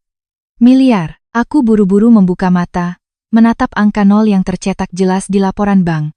Aku melihatnya beberapa kali, tetapi angkanya tidak berubah. Kepalaku pusing, telingaku berdengung, dan tangan serta kakiku gemetar, benar-benar mati rasa. Melihatku sangat terkejut dan tidak bisa berkata apa-apa, Bapak Hartono dengan sabar menjelaskan asal-usul uang itu. Ia menceritakan bahwa ini adalah uang ganti rugi pemerintah untuk sebidang tanah besar di provinsi atas nama Ibu Wati. Karena tahu kesehatannya lemah dan melihat sifat serakah dan kejam kedua anaknya, Ibu Wati diam-diam meminta bantuan petugas pertanahan dan notaris di rumah sakit untuk melakukan pengalihan hak milik dan mempercayakan semua uang ganti rugi ke rekening bank baru ini. Satu-satunya penerima manfaat yang sah adalah aku. Ia menasihati Bapak Hartono untuk membekukan informasi dan tidak memberitahukannya kepada siapapun kecuali pemegang kartu yang mengetahui kata sandinya. Ibu Wati mengerti bahwa hanya dengan memberikan aset ini kepada menantunya yang berbakti, cucunya akan memiliki masa depan yang baik dan tidak akan dihancurkan atau dirampas oleh anak-anaknya. Air mataku tumpah, mengalir seperti hujan di musim panas. Isak tangis bergema di ruang VIP yang sunyi. Perencanaan yang mendalam, komprehensif, dan cinta tak terbatas dari ibu mertuaku, yang lumpuh telah menyelamatkan hidupku dan putriku dari lumpur hitam. 15 miliar ini bukan hanya aset yang sangat besar, tetapi ini adalah nyawa putriku. Utang budi yang mendalam yang harus kuingat seumur hidup. Dengan uang ini, aku tidak hanya dapat membayar 2 miliar untuk transplantasi sumsum tulang demi menyelamatkan nyawa Kirana, tetapi aku juga bisa menghormati ayah dan ibuku di hari tua mereka, tidak perlu lagi hidup di apartemen reot. Cahaya kehidupan akhirnya menyinari nasib tragisku, membuka jalan yang sama sekali baru di masa depan. Berkat hadiah tak ternilai dari ibu mertua terbaik di dunia, duduk di ruang VIP yang sunyi dan mewah di cabang bank, telingaku berdengung dan pikiranku pusing seolah aku melayang dalam mimpi yang paling tidak nyata. Setelah kata-kata Bapak Hartono, keheningan menyelimuti ruang itu. Ia perlahan mendorong dokumen dengan stempel merah notaris negara di hadapanku. Tanganku gemetar saat menerima kertas itu. Mataku kabur karena air mata hangat yang terus mengalir tak tertahankan. Di atas kertas putih, dengan tinta hitam, setiap kata yang diketik jelas dan rinci. Itu adalah surat kuasa dan disposisi aset yang dibuat di samping tempat tidur Ibu Wati. Isinya dengan jelas menyatakan bahwa Ibu Wati, ibu mertuaku, dalam keadaan sadar sepenuhnya dan pikirannya jernih ketika meminta notaris membuat dokumen ini, secara sukarela mengalihkan semua hak kepemilikan, penggunaan, dan disposisi 15 miliar dari ganti rugi tanah leluhur di provinsi kepada menantunya, yaitu aku. Di bawah kertas itu ada cap jempol merah segar Ibu Wati. Di sampingnya ada tanda tangan konfirmasi dari pejabat kelurahan dan perwakilan notaris. Bapak Hartono perlahan menuangkan secangkir teh hangat lagi dan dengan tenang menjelaskan semuanya secara rinci. Ia berkata bahwa sekitar setengah bulan yang lalu, pemerintah daerah telah menyelesaikan pembayaran ganti rugi tanah untuk proyek di provinsi mantan suamiku. Ibu Wati, meskipun terbaring di tempat tidur dan tidak bisa bicara, pendengaran dan pikirannya masih sangat tajam. Ia tahu bahwa anak-anaknya berencana untuk membagi jumlah besar itu untuk dihabiskan demi kemewahan pribadi dan memuaskan keinginan egois mereka. Karena takut uang hasil jerih payah leluhurnya akan jatuh ke tangan anak-anak yang tidak tahu berterima kasih dan merusak, Ibu Wati mengerahkan sisa kekuatannya untuk memberi isyarat kepada seorang kerabat terpercaya di provinsi yang berkunjung untuk mengundang notaris ke rumah guna melakukan prosedur tersebut. Semua terjadi secara rahasia pada suatu pagi ketika Dito dan Siska tidak ada di rumah. Mendengar ini, hatiku sakit bercampur dengan rasa terima kasih yang tak terhingga. Aku menelungkupkan wajahku di meja dan menangis tersedu-sedu. Aku menangis untuk nasib tragis ibu mertuaku yang seumur hidup menderita membesarkan anak-anaknya, tetapi di hari tuanya diabaikan dan disakiti oleh darah dagingnya sendiri. Aku menangis untuk perencanaan yang sangat mendalam dan cinta tak terbatas yang ia berikan kepada cucunya yang malang. Ia telah mengantisipasi semua badai yang akan menimpaku dan putriku saat aku diusir dari rumah. Ia tahu Dito akan kehilangan perasaan dan ia tahu Siska akan mengambil setiap sen. Kartu ATM tua dan surat kuasa ini adalah jimat terakhirnya, rakit penyelamat terbesar yang telah Ibu Wati perjuangkan untuk memberikan kehidupan kepada aku dan putriku. Aku menangis sejadi-jadinya untuk melepaskan semua kesedihan yang telah lama terpendam. Aku menggunakan bajuku untuk menyeka air mata dan mendongak dengan kepala tegak untuk melihat Bapak Hartono. Aku telah mendapatkan kembali ketenangan dan tekad seorang ibu yang menanggung nyawa anaknya. Aku dengan tulus berterima kasih padanya dan Bang karena telah memenuhi janji mereka untuk menjaga kerahasiaan informasi ibu mertuaku. Segera setelah itu, aku mengisi formulir permintaan transfer uang. Dengan tegas aku meminta Bapak Hartono untuk segera mentransfer 2 miliar dari akun ini ke rekening Bank RSUD Harapan Bangsa untuk membayar semua biaya rumah sakit dan operasi transplantasi sumsum tulang Kirana. Bapak Hartono setuju dan secara pribadi memerintahkan karyawan ruang VIP untuk segera melakukan transfer uang dengan kecepatan tercepat. Hanya dalam 5 menit, kwitansi transfer uang yang berhasil sudah ada di tanganku. Memegang kertas tipis namun sangat berat itu, dadaku berdebar dengan suara kelahiran kembali kehidupan. Aku sekali lagi mengingatkan Bapak Hartono tentang pemblokiran total informasi apapun yang terkait dengan akun ini.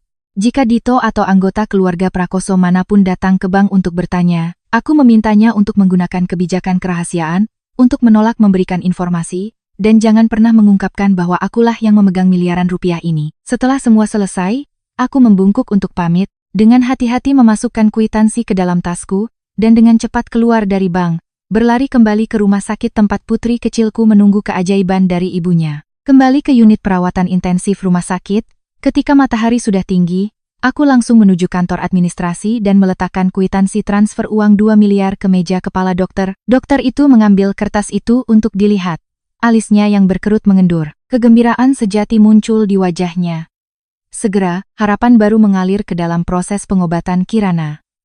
Para dokter dan perawat tidak perlu lagi memikirkan setiap jenis obat yang ditanggung atau tidak oleh asuransi. Aku dengan tegas meminta rumah sakit untuk menggunakan protokol pengobatan paling canggih, menggunakan obat terbaik dengan efek samping paling sedikit untuk putriku, berapapun biayanya. Hanya beberapa jam setelah jumlah besar itu tercatat dalam sistem rumah sakit, Kirana dipindahkan dari ruang gawat darurat yang sibuk dengan 16 tempat tidur ke ruang VIP pribadi yang terletak di area layanan mewah. Kamar baru itu besar, bersih, dengan jendela besar yang membiarkan sinar matahari hangat masuk. Pembersih udara berjalan senyap, ada TV layar datar, dan kasur untuk istirahat pengunjung. Ketika aku melihat putriku terbaring di ranjang medis modern dan di sekelilingnya ada peralatan paling canggih untuk memantau tanda-tanda vital, barulah aku bisa bernapas lega.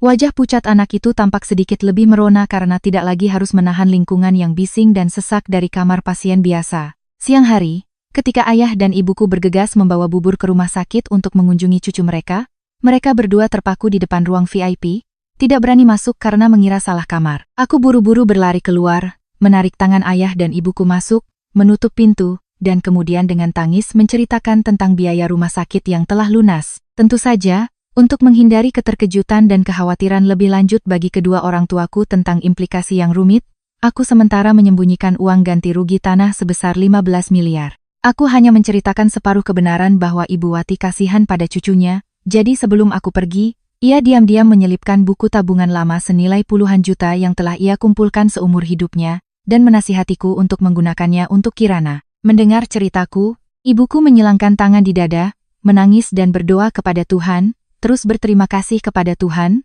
menyebut Ibu Wati sebagai malaikat yang telah menyelamatkan keluarga kami. Ayahku juga diam-diam menyeka air mata yang mengalir di pipinya dan menghela napas lega seolah beban utang yang menumpuk di pundaknya telah berkurang. Namun, kegembiraan itu singkat dan ketakutan yang samar namun sangat nyata mulai muncul di hatiku.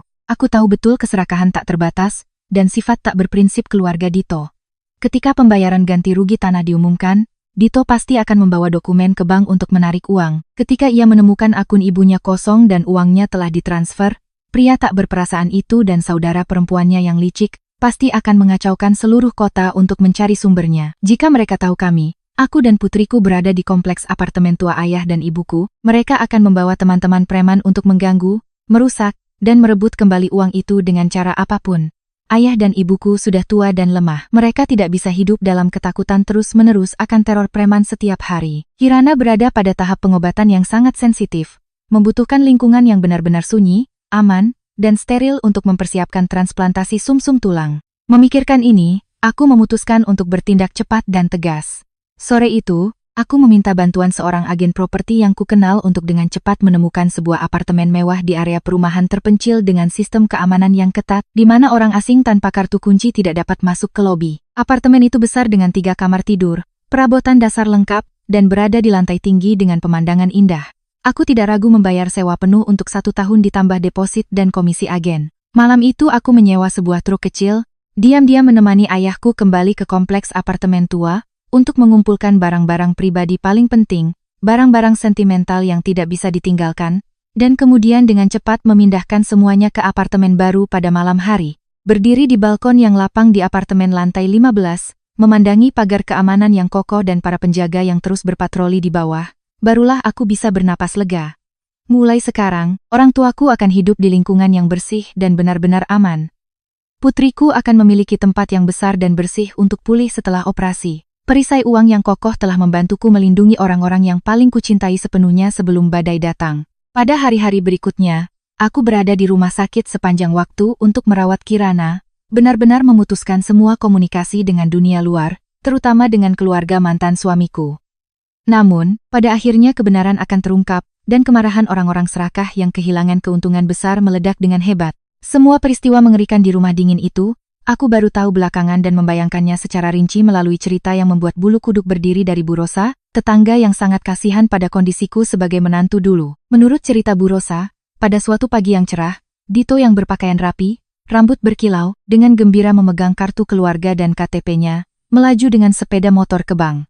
Ia pikir hari itu akan mengubah hidupnya, memegang miliaran rupiah dari ganti rugi tanah ibunya di provinsi. Ia sudah berencana untuk menarik sejumlah besar uang untuk segera membeli SUV baru untuk dipamerkan kepada orang-orang, melunasi semua utang judinya dari saat menjadi mitra di bengkel kayu, dan sisanya akan dialokasikan untuk membangun kembali fasad rumah, agar Laras bisa tampil lebih baik di depan teman-temannya. Tetapi mimpinya menjadi miliarder hancur di loket teller ketika pegawai bank dengan dingin memberitahukan bahwa rekening Ibu Wati hanya tersisa kurang dari 50.000. Semua uang ganti rugi sudah lama dipindahkan oleh pemiliknya ke rekening lain. Dito mengamuk seperti orang gila di bank, melempar meja dan kursi, berteriak keras, dan menarik ke Satpam, menuntut untuk bertemu manajer untuk mengeluhkan bank yang bersekongkol dalam penipuan uang ibunya. Hanya ketika bank mengancam akan memanggil polisi untuk menangkapnya karena mengganggu ketertiban umum, barulah Dito pergi dengan wajah memerah mengendarai sepeda motor pulang. Begitu ia menginjakkan kaki di tangga, kemarahannya mengubah rumah itu menjadi medan perang nyata. Ia mengambil vas bunga keramik mahal di meja ruang tamu dan membantingnya ke lantai,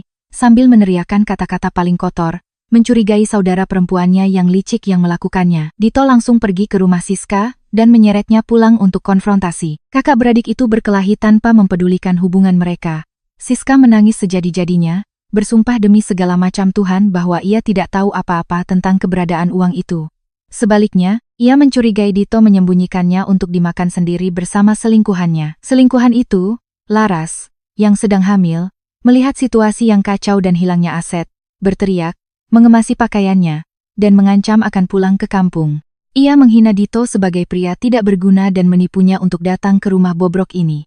Ketika orang-orang serakah itu bertengkar hebat dan masih tidak dapat menemukan pelakunya, mereka segera mengarahkan tuduhan mereka pada satu-satunya orang yang mungkin memegang rahasia, Ibu Wati. Dengan wajah seperti setan, mereka menyerbu ke kamar gelap di belakang dapur dan menyeret ibu tua yang lumpuh itu. Dito mengertakkan gigi, memegang kera ibunya dan menariknya ke atas dengan paksa, memaksa ibunya untuk mengatakan kepada siapa ia mentransfer 15 miliar itu, di mana dokumen-dokumen itu disembunyikan. Ibu Wati tidak bisa bicara, jadi ia hanya menangis, menggelengkan kepala, dan mengeluarkan suara penuh ketakutan dan ketidakberdayaan.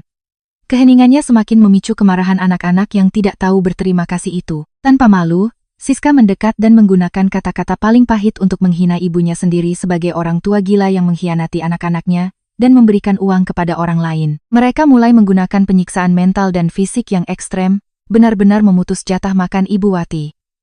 Dari bubur hingga air, ia tidak diizinkan menyentuhnya. Mereka mengunci pintu kamar dengan rapat, meninggalkan ibu tua itu meringkuk di tempat tidur yang penuh kotoran yang mengeluarkan bau menyengat. Menurut suara-suara yang diam-diam didengar oleh Bu Rosa melalui dinding tipis, Dito tidak bisa menahan sisi binatangnya dan menampar wajah keriput ibunya. Tamparan keras itu bergema bersama dengan teriakan dan ancaman. Jika ia tidak mengatakan di mana uang itu, mereka akan membiarkannya mati di kamar gelap itu. Suasana di rumah dingin itu benar-benar menjadi neraka di bumi bagi ibu malang itu. Sementara badai mengamuk di rumah tua itu, di RSUD Harapan Bangsa, aku dan putriku sedang berjuang dalam pertempuran hidup dan mati yang akan menentukan nasib Kirana.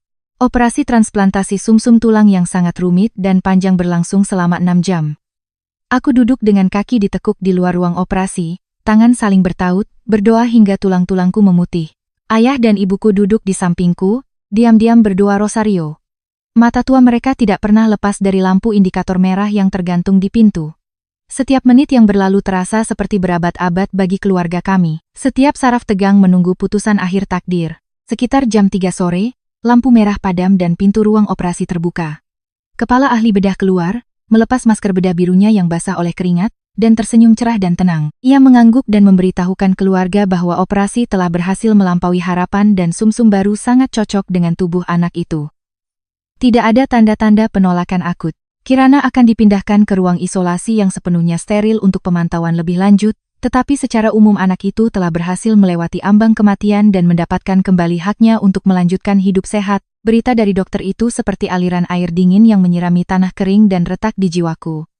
3 anggota keluarga kami berpelukan, menangis keras di koridor rumah sakit. Air mata kebahagiaan yang luar biasa mengalir di pipi kami. Tepat pada saat emosi meluap-luap, ponselku tiba-tiba bergetar di saku celana, menandakan ada pesan masuk.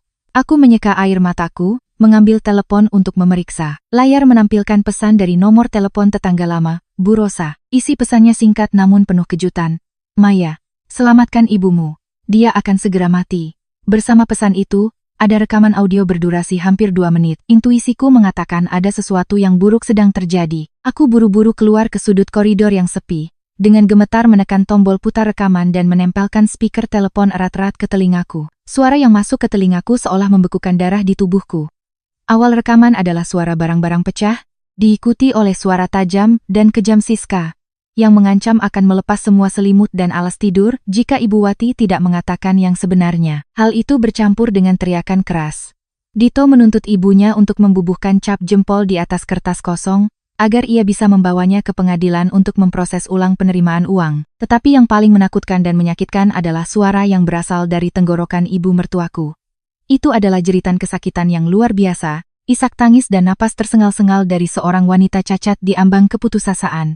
Isak tangis kehausan, penderitaan pahit, dan bahkan suara sesuatu seperti ikat pinggang yang dipukulkan dengan keras keranjang medis, penuh dengan ancaman. Aku terpaku, hampir menjatuhkan telepon dari tanganku yang gemetar. Air mata kebahagiaan karena keselamatan putriku segera berubah menjadi air mata kemarahan yang mengalir deras. Gambaran ibu mertuaku yang lumpuh dengan gemetar mengambil kartu ATM dari bawah bantal dan menyelipkannya ke tanganku pada hari perceraian kembali muncul dengan jelas. Karena 15 miliar dari ganti rugi tanah, putriku memiliki kesempatan untuk berbaring di ruang VIP, memiliki cukup uang untuk menjalani operasi transplantasi sumsum tulang yang mahal. Ibu Wati telah menghabiskan semua aset dan hidupnya untuk menukar nyawa cucunya. Tetapi sekarang karena kebaikan besar itu, ia menanggung penyiksaan kejam seperti seorang tahanan yang disiksa di neraka, yang diciptakan oleh anak-anaknya sendiri. Hati nurani seseorang, moralitas seorang menantu tidak memungkinkan aku untuk menutup mata, menutupi telinga, pada teriakan putus asa penyelamatku yang telah menyelamatkan putriku. Orang-orang jahat itu bisa kehilangan perasaan, tetapi aku tidak akan pernah menjadi orang yang tidak tahu berterima kasih. Kemarahan membara di dadaku. Aku memegang erat telepon dan mataku menyala dengan tekad yang kuat. Sudah waktunya bagiku untuk kembali ke rumah dingin itu. Bukan sebagai menantu yang lemah dan mudah ditindas, tetapi sebagai seorang wanita dengan kekuatan uang dan kekuatan keadilan untuk menyelamatkan ibu mertuaku yang malang dari cengkeraman setan yang menyamar sebagai manusia. Aku kembali ke ruang tunggu untuk keluarga pasien, tempat ayah dan ibuku sedang merapikan barang-barang pribadi mereka. Wajahku serius dan mataku masih memiliki jejak kemarahan yang belum hilang. Aku menarik napas dalam-dalam, memanggil ayah dan ibuku untuk duduk tegak di kursi dan memutar rekaman yang baru saja kuterima untuk mereka. Suara kejam yang berasal dari speaker kecil itu membuat ibuku terpanah. Ia buru-buru menutup mulutnya dan berteriak kesakitan. Ayahku mengertakkan gigi dan tangannya yang berurat memukul meja dengan keras, mengumpat anak-anak yang tidak tahu berterima kasih, lebih buruk dari binatang. Setelah rekaman selesai, aku dengan tenang menatap ayah dan ibuku, menjelaskan keputusanku. Aku mengatakan bahwa putriku telah melewati kondisi kritis dan saat ini sedang dirawat oleh dokter terbaik di lingkungan steril. Tidak perlu banyak orang tinggal di rumah sakit. Aku meminta izin ayah dan ibuku untuk meninggalkan rumah sakit selama beberapa jam untuk kembali ke rumah mantan suamiku. Dengan biaya berapapun, aku harus mengeluarkan Ibu Wati dari tempat neraka itu. Ayah dan ibuku, petani berlumpur yang seumur hidup-hidup dengan martabat dan cinta, segera mengangguk. Ibuku memegang erat tanganku dan menasihatiku untuk berhati-hati. Karena putus asa karena uang, mereka bisa melakukan hal-hal nekat. Jika perlu, panggil polisi untuk menemanimu demi keselamatan, katanya.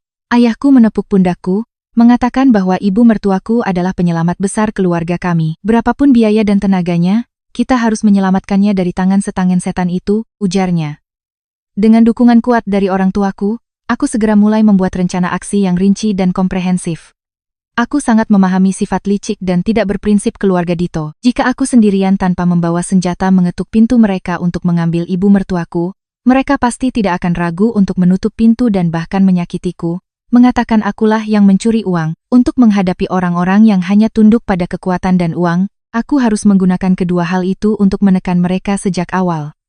Aku mengambil ponselku dan mencari informasi online tentang perusahaan keamanan profesional dan terkemuka di kota. Dengan uang dari rekening 15 miliar, aku tidak ragu menandatangani kontrak untuk menyewa 2 penjaga keamanan yang besar dan kuat dengan keterampilan seni bela diri dan penanganan situasi yang sangat baik, membayar 2 kali lipat dari harga standar untuk meminta mereka segera datang dalam 30 menit.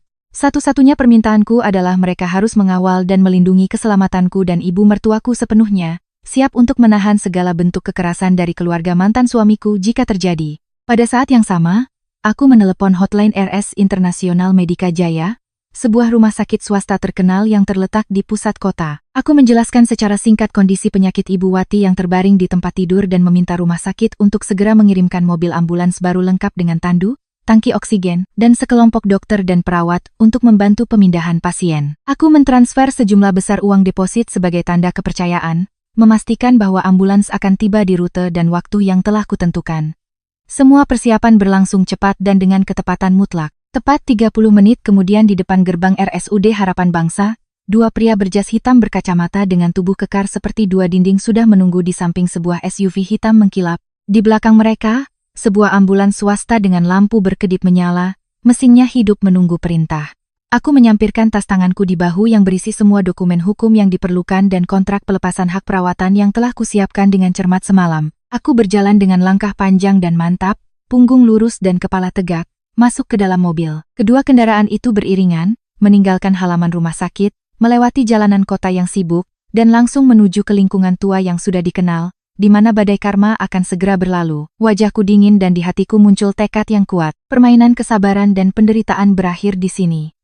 Hari penghakiman bagi keluarga dingin itu secara resmi telah dimulai. SUV hitam mengkilap itu melaju kencang di jalanan, meninggalkan pusat kota yang bising, dan sibuk menuju ke lingkungan tua yang sudah dikenal. Di belakangnya, ambulans swasta dengan dokter dan perawat yang siap dengan semua peralatan. Duduk di belakang, tanganku saling bertaut dan telapak tanganku basah oleh keringat. Setiap pemandangan yang lewat di jendela mobil mengembalikan kenangan mengerikan dari 6 tahun penderitaanku sebagai menantu. Tetapi pada kepulangan kali ini, aku bukan lagi Maya yang lemah, sabar, atau diam-diam menangis. Aku memiliki kekuatan seseorang yang memegang kebenaran dan dukungan kuat dari para penjaga keamanan profesional. Konvoi berhenti di depan gerbang berkarat rumah 3 lantai itu. Aku turun dari mobil dan memberi isyarat kepada 2 penjaga keamanan untuk mendekat ke sisiku untuk melindungiku. Gerbang besi terkunci dari dalam. Tanpa ragu, aku berteriak pada seorang penjaga keamanan. Dobrak kuncinya. Dengan satu tendangan keras, kunci yang berkarat itu hancur berantakan. Gerbang terbuka lebar dan suara keras itu mengejutkan orang-orang di dalam. Dari luar halaman, aku bisa dengan jelas mendengar teriakan keras Dito dan tangisan Laras dari dapur. Suasananya dipenuhi bau aneh, bau jamur bercampur dengan bau asap rokok yang menyengat. Aku melangkah panjang menuju ruang tamu, menendang pintu kayu yang menghubungkan ke koridor menuju kamar gelap ibu mertuaku. Pemandangan di mataku membuat darah di nadiku mendidih. Ibu Wati terbaring meringkuk di tempat tidur yang penuh kotoran. Napasnya tersengal-sengal. Wajahnya yang kurus memar karena tamparan keras. Dito berdiri di samping tempat tidur, memegang ikat pinggang kulitnya, siap memukul. Siska berdiri di sampingnya, tangan disilangkan di dada, terus mengumpat dan mendorong kakaknya untuk memukul lebih keras agar memaksa orang tua itu menyerahkan uang. Ketika mereka menyadari seseorang mendobrak pintu dan masuk, Dito terkejut dan berbalik. Ketika melihatku, keheranan jelas di wajah pria itu, lalu dengan cepat berubah menjadi kemarahan. Ia mengayunkan ikat pinggang di udara dan berteriak, "Apa yang kau lakukan di sini? Seorang wanita yang telah diusir dari rumah tidak punya hak untuk masuk ke sini." Sebelum ia selesai bicara, dua penjaga keamanan yang besar dan kekar itu menyerbu seperti dua anak panah. Satu menendang untuk melepaskan ikat pinggang dari tangan Dito, yang lain memelintir kedua tangannya di belakang punggung, memaksanya berlutut di lantai keramik yang dingin. Siska terkejut dan berteriak melengking, berniat menyerang penjaga keamanan, tetapi takut dengan tatapan tajam mereka, jadi ia buru-buru mundur dan memeluk sudut dinding. Wajahnya pucat, aku perlahan mendekati tempat tidur. Tatapan dinginku beralih ke wajah ketakutan Dito dan Siska. Aku mulai memainkan permainan psikologis yang telah kusiapkan dengan cermat. Aku berbicara dengan dingin, penuh penghinaan. Aku langsung berkata kepada mereka bahwa aku tidak sengaja mendengar tetangga bergosip bahwa keluarga Prakoso sedang berbuat gila dan menyakiti ibu tua mereka baru-baru ini. Aku berkata bahwa meskipun kami sudah bercerai, aku masih punya sedikit nurani yang tersisa. Karena situasi yang menyebalkan ini, aku ingin membawa batu di leher ini agar hilang dari pandangan mereka. Aku mengarang cerita bahwa aku berencana membawa Ibu Wati ke panti jompo untuk orang miskin di luar kota sebagai perbuatan baik untuk putriku, karena di rumah ini suatu hari nanti ia akan mati membusuk dan tidak ada yang akan membersihkannya. Ketika mereka mendengarku menyebut ibu mereka batu di leher, Dito dan Siska segera saling bertukar pandang penuh perhitungan. Mereka mengira aku tidak tahu apa-apa tentang uang ganti rugi tanah 15 miliar, dan mengira aku hanya kasihan pada orang tua itu sehingga aku datang untuk menanggung beban. Siska buru-buru mendekat, memaksakan senyum palsu. Ia berkata bahwa rumah mereka baru-baru ini sedang sulit. Orang tua itu menjadi pikun dan mengotori di mana-mana, jadi mereka hanya kesal dan mengancamnya dengan beberapa kata, tetapi tidak ada niat jahat. Ia mengalihkan tanggung jawab, mengatakan, "Jika kamu bersedia mengambil orang tua itu, kami akan sangat berterima kasih, dan segera setuju, asalkan mulai sekarang kamu yang bertanggung jawab atas hidup dan mati orang tua itu, dan tidak pernah kembali ke sini untuk meminta uang untuk perawatannya." Aku menyeringai pahit, mengeluarkan 2 salinan kontrak pelepasan hak perawatan dan penolakan warisan yang sudah dicetak dari tas tanganku. Aku dengan keras melemparkan dokumen-dokumen itu ke meja kaca yang berdebu dan dengan tegas menyatakan, "Aku meminta kalian berdua untuk segera menandatangani kertas ini dengan tinta dan membubuhkan cap jempol dengan jelas untuk menghindari kasus rumit di masa depan." Isinya dengan jelas menyatakan bahwa mereka sepenuhnya melepaskan semua hak dan kewajiban terkait perawatan Ibu Wati, dan secara sukarela menolak hak waris apapun dari ibu mereka, memberikan semua keputusan kepadaku. Aku mendorong mereka, mengatakan jika mereka tidak menandatangani, aku akan membiarkan orang tua itu tinggal untuk mereka rawat, membersihkan kotoran dan urin setiap hari. Mereka mengira ibu mereka tidak punya uang, dan mereka mendapatkan beban besar. Dito berjuang dari tangan penjaga keamanan, mengambil pulpen di meja, tidak repot-repot membaca isinya, dan dengan tergesa-gesa menandatangani tanda tangan besar dan menempelkan jarinya yang basah dengan tinta merah di kertas. Siska juga dengan gembira mengikuti.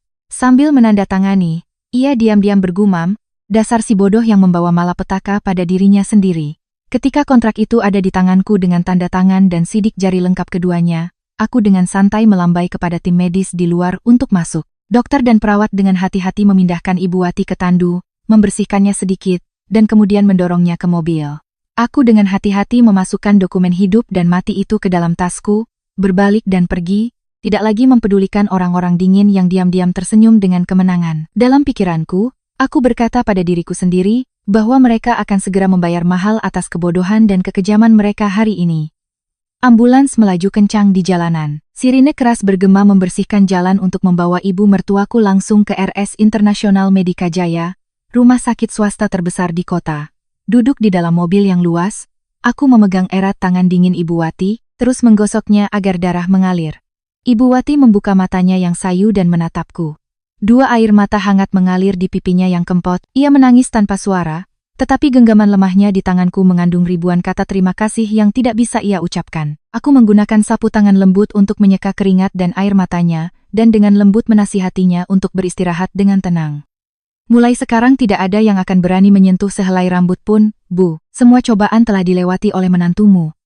Ibu hanya perlu beristirahat di hari tuanya." Ketika mobil tiba di lobi utama Rumah Sakit Internasional, sekelompok dokter dan perawat yang mengenakan seragam bersih sudah menunggu dengan kursi roda modern. Mereka menerima Ibu Wati secara profesional, dengan cepat membawanya ke ruang gawat darurat untuk melakukan serangkaian pemeriksaan umum, memeriksa tingkat kelemahan tubuhnya, dan merawat cedera jaringan lunak yang disebabkan oleh pemukulan. Aku mengikuti panduan seorang resepsionis yang sangat sopan dan berjalan menuju loket kasir mewah di lantai dasar untuk pendaftaran. Suasananya dipenuhi dengan aroma teh yang lembut dan musik klasik yang menenangkan bergema, menghilangkan semua kelelahan dan stres. Staf loket kasir memberitahukan perkiraan biaya untuk paket perawatan komprehensif, termasuk ruang VIP pribadi, perawat 24,7, dan protokol rehabilitasi intensif pada bulan pertama, yang mencapai hampir 250 juta. Tanpa ragu, aku mengeluarkan kartu ATM, yang berisi miliaran rupiah dari dompetku, dan meletakkannya di loket kaca. Aku dengan tegas meminta rumah sakit untuk memberikan layanan terbaik dan menggunakan obat impor berkualitas tertinggi, untuk menebus hari-hari penderitaan yang dialami ibu mertuaku. Suara pembaca kartu berbunyi jernih, mencetak kwitansi pembayaran yang panjang. Aku dengan acuh tak acuh mengambil pulpen dan menandatangani sebagai konfirmasi. Namun, di tengah lobi rumah sakit yang sibuk, sebuah insiden tak terduga terjadi tanpa sepengetahuanku.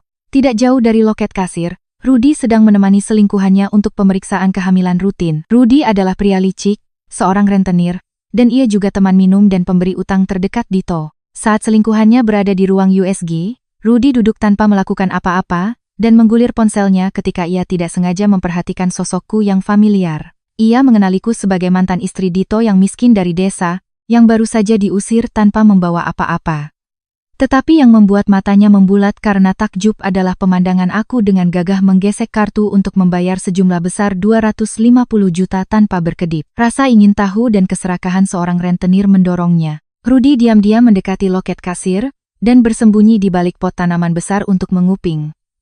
Ia mencondongkan telinganya dan berusaha mendengar setiap kata percakapanku dengan resepsionis. Ia dengan jelas mendengar aku memesan ruang VIP untuk seorang pasien bernama Wati. Mendengar aku meminta layanan termahal, dan yang terpenting, melalui layar komputer teller yang terpantul di kaca transparan, ia samar-samar melihat saldo akun yang sangat besar muncul setelah transaksi berhasil. Seperti menemukan emas, Rudy segera mundur, mengambil ponselnya, dan menelepon Dito dengan kecepatan orang yang terbakar.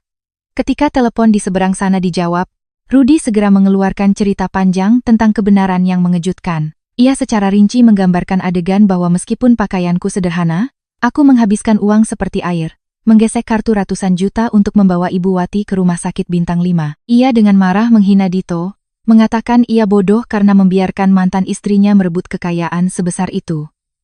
Rudy menggabungkan semua peristiwa, dari rekening ganti rugi tanah Ibu Wati yang kosong hingga kekayaanku yang tidak biasa, dan kemudian dengan tegas menyimpulkan bahwa akulah yang memegang miliaran rupiah dari ganti rugi tanah leluhur keluarga Prakoso. Panggilan telepon dari si biang gosip itu seperti satu barel bensin yang disiramkan ke api keserakahan dan kemarahan yang membara di hati Dito, menyebabkan pertempuran sengit yang akan segera meletus di luar gerbang rumah sakit. Keesokan paginya, saat aku sedang menyuapi sup hangat kepada ibu mertuaku di ruang rumah sakit VIP yang luas dan penuh sinar matahari, keributan yang mengerikan mulai muncul di luar rumah sakit. Suara bising, teriakan, dan suara pengeras suara yang bergema naik hingga ke lantai 15, memecah suasana tenang. Aku meletakkan mangkuk sup di meja, dan dengan penasaran keluar ke balkon untuk melihat. Pemandangan yang menyambut mataku membuatku tertawa sinis. Di gerbang utama rumah sakit swasta, 7 serigala lapar bernama Prakoso telah berkumpul, berbaris seperti preman profesional yang menagih utang. Di depan adalah Dito, mengenakan kemeja kusut, wajah memerah karena marah, dan memegang megafon merah yang diarahkan ke lobi utama. Di sampingnya adalah Siska, rambut acak-acakan, berpura-pura kurus, memegang spanduk merah dengan huruf emas yang berisi tuduhan memalukan. Isi spanduk itu menuduhku sebagai penipu profesional yang menculik ibu mertua dan merampas warisan 15 miliar. Berdiri di belakang mereka adalah Laras yang hamil bersama sekelompok pemuda bertato dan berwajah marah yang disewa oleh Dito untuk memberikan tekanan pada rumah sakit. Melalui pengeras suara, suara Dito bergema di seluruh lingkungan. Ia memainkan peran sebagai anak yang sangat berbakti yang kehilangan ibunya. Ia mengarang cerita bahwa aku adalah menantu yang tidak tahu berterima kasih, diusir dari rumah karena membuat onar, dan sekarang dengan dendam diam-diam kembali untuk menculik ibunya yang cacat untuk memberikan ancaman dan mendapatkan uang. Siska ikut menangis keras dan palsu, berpura-pura menderita dan berbaring di tengah gerbang rumah sakit, menghalangi ambulans yang keluar masuk. Mereka memancing rasa ingin tahu orang yang lewat, menyebabkan ratusan orang berkumpul dan berbisik-bisik. Personel keamanan rumah sakit harus berbaris membentuk dinding manusia untuk mencegah preman-preman itu menyerbu masuk dan merusak. Melihat kekonyolan tak tahu malu keluarga mantan suamiku, Ibu Wati yang terbaring di ranjang rumah sakit samar-samar menebak situasinya melalui suara-suara yang terdengar di kamar. Wajahnya menunjukkan kemarahan dan ketakutan yang jelas, dan tangan lemahnya memegang erat spray. Aku kembali ke kamar, mendekat, dan memegang tangan ibu mertuaku, dengan lembut mengelus rambut putihnya untuk menenangkannya. Aku berkata padanya untuk beristirahat dengan tenang. Sebuah drama yang bagus harus memiliki akhir yang pantas, Bu. Dan sekarang aku akan membuat mereka merasakan rasa malu yang paling luar biasa di depan semua orang. Aku sangat mengerti tujuan Dito. Ia membuat semua menjadi kacau untuk memaksaku takut pada opini publik dan secara sukarela menyerahkan 15 miliar untuk dibagi dengannya. Tetapi ia salah. Aku sekarang mengenakan baju zirah kebenaran. Dengan tenang, aku mengambil ponselku dan secara berurutan membuat 3 panggilan penting. Panggilan pertama adalah untuk pengacara pribadiku yang baru saja kudapatkan kemarin, memintanya untuk segera datang ke rumah sakit dengan semua dokumen hukum, surat kuasa yang telah dinotariskan, dan kontrak penolakan perawatan. Panggilan kedua, aku langsung memberitahukan polisi setempat dan polsek distrik, melaporkan kasus gangguan ketertiban umum, pencemaran nama baik, dan ancaman pemerasan dengan kejahatan terorganisir. Panggilan terakhir, aku terhubung dengan kantor direktur rumah sakit, menjelaskan situasi sebenarnya dan memberikan bukti awal untuk membuktikan ketidakbersalahanku. Pada saat yang sama, aku meminta rumah sakit untuk membantuku menggunakan layar LED besar yang biasanya digunakan untuk iklan di lobi utama. Dewan Direksi Rumah Sakit, setelah memeriksa dokumen hukum yang sah, segera setuju untuk bekerja sama guna dengan cepat membubarkan orang-orang yang mempengaruhi operasi rumah sakit. Semua bidak catur telah ditempatkan di posisi yang tepat. Aku merapikan pakaianku agar rapi. Dengan kepala tegak, aku keluar bersama tim keamanan dan pengacara menuju lift, bersiap untuk konfrontasi terakhir yang akan menentukan kebenaran. Ketika aku keluar dari lobi utama rumah sakit menuju gerbang, penampilanku segera menarik semua perhatian orang. Melihatku, mata Dito bersinar seperti binatang yang melihat mangsa. Ia mengarahkan megafon ke wajahku, meneriakkan penghinaan paling pahit, menuduhku sebagai pencuri dan pengkhianat, menuntut agar aku segera mengembalikan miliaran rupiah dan membebaskan ibu tuanya. Siska juga buru-buru berdiri dari tanah dan menyerbu untuk menarik rambutku, tetapi 2 penjaga keamanan yang kekar mendorongnya dan ia jatuh ke genangan air di samping petak bunga. Orang-orang yang lewat yang tidak mengerti situasinya berbisik-bisik. Beberapa orang yang mudah percaya mulai menatapku dengan keraguan dan penyesalan. Aku berdiri tegap di tengah para penjaga keamanan. Wajahku tidak berubah dan sedikit tersenyum dingin. Aku mendekati mikrofon manajemen rumah sakit yang sudah diletakkan di podium. Suaraku bergema jelas di seluruh area gerbang rumah sakit, melawan kebisingan lalu lintas dan teriakan serigala-serigala itu. Aku dengan tegas menyatakan di depan semua orang bahwa aku tidak menculik siapapun dan 15 miliar itu secara hukum adalah milikku. Mendengar ini, Dito tertawa tanpa malu, menantangku untuk memberikan bukti, mengatakan, "Kamu orang miskin, jadi kamu tidak punya hak untuk memiliki jumlah sebesar itu." Aku mengabaikan sampah itu, menoleh, dan mengangguk sebagai isyarat kepada departemen teknis rumah sakit. Segera, layar LED besar seluas 100 meter persegi di fasad gedung menyala. Suara dari sistem speaker pusat dinaikkan ke tingkat tertinggi.